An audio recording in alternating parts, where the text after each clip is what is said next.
I think this is what they mean by getting schooled. We've got Magnus Carlsen playing with the white pieces here, opening with the overpowered King Pawn, and his opponent, the upcoming youngster at the time, Hans Niemann, looking to dethrone the world number one Magnus. It's 2022, the Charity Cup. Magnus shows no charity here. He gives no quarter. He plays a Spanish or Ruy Lopez, developing with a whoosh and taking Hans Niemann to the cleaners. Watch this. Niemann rolls out his absolute best theory and Magnus is just ready for it and then some. This is a rapid play game, by the way, online chess. This was the preliminary section. These are some of the main moves here. There's me thinking that my arrows were drawn, but no, they seem to have disappeared. None of them were played. Instead, we get knight takes on e4.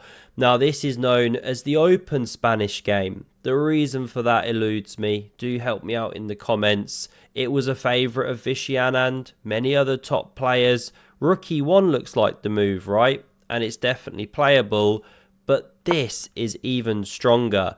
And the idea is, if black dares to gobble another pawn, you go rook e1 then. If d5, well, you win this pawn, and there's pins, and then f3 could be on the way. It can get weird for both sides, but white should be doing well. So it's too much to capture again and open the e-file. This is the response. Kicks back that bishop, and now we get pawn d5, cementoing the knight, giving back the pawn, but allowing the pieces to develop into the game. This is the main line. Pawn c3, preparing to tuck back, keeping an eye on some key squares.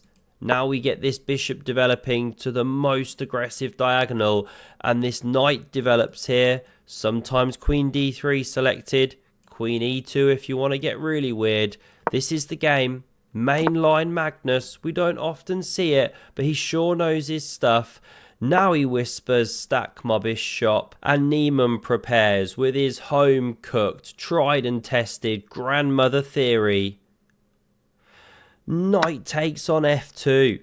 Been seen many times before. The rook captures, bishop takes. Now why would you give up two minor pieces for rook and pawn? Everyone knows that's a bad idea. The moment you play chess for a few seconds, well, this is why. After the usually stinky f6, the king gets out of dodge, running from that rook. Pawn takes on e5, and it's black who gets the big black centre. BBC for short. It gives compensation for the two minors. You know, you're restricting the squares that they can actually jump to. Now we see knight f1, queen d6. This has been seen before, but bishop e3, the main move in many games, was not played by Magnus. This is where he now does his thing. On move 16, bishop g5. Really natural looking idea, but not so commonly played. And already, things get interesting. Niemann plays through the centre, kicks the knight into d4. He doesn't capture it. He plonks this one on e5, offers Magnus the bishop, definitely takeable, but Magnus decides no. Let's bring this knight into the game.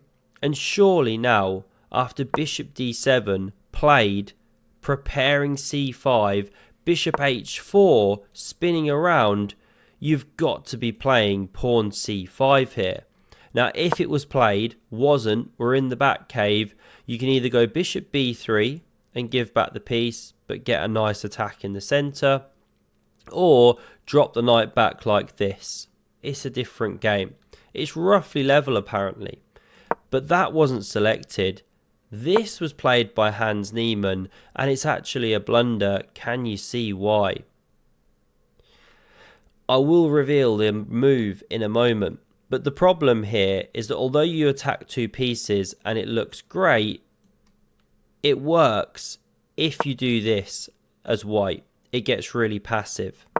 If you also try queen e1, black stands quite well with rook a e8. But that wasn't played by Magnus, nor that. He finds the excellent Knight f5, and he protects the bishop on h4 and hits the queen on h6. Now it doesn't look like this should work because bishop captures, knight takes back, and hang on a minute. Surely black plays rook takes on f5. Can you see the tactical shot though that means this entire line doesn't work for black? Queen takes on d5, of course, check. And after you block with the rook or move the king, you know, it doesn't really matter. This is the best move. You can take here with check. Loose pieces drop off. This would be the game. Queen recaptures. You're covering your bishop. You're winning. A piece ahead. So we didn't see rook takes. It's not possible. That's why Niemann went for the best move. Knight f3 check. And the idea is, if pawn takes, well, now you can play rook takes on d5, or f5, sorry, because you covered d5 since the knight moved out the way. You've opened up the king. So Magnus didn't take the knight. He played the best. Queen takes on f3. And now if you take here, well, white takes here with check. Pawn recaptures, and white emerges doing well. Bishop pair against a rook. Let's run back. In the game, we didn't see that one played out. We instead saw queen b6 check. Best line was apparently queen takes on h4. This one allows Magnus to block with his queen. He's foreseen it. Yes, the knight drops, but now the queens leave the board. We know he loves to grind deep into that endgame. Queens off, and look at the power of the bishops here. First, this rook goes on the defensive, then this one enters the game. King f7 anticipates this double whammy on the pawn.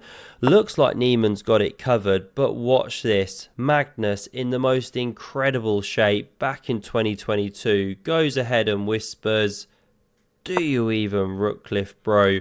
And he sets up a threat. You know, say you go h5 or something, secure your rook. Well, then there's rook takes here, check. The pawn cannot capture, pinned. So this the threat and how to defend it. If you step up with the king, you run into this check.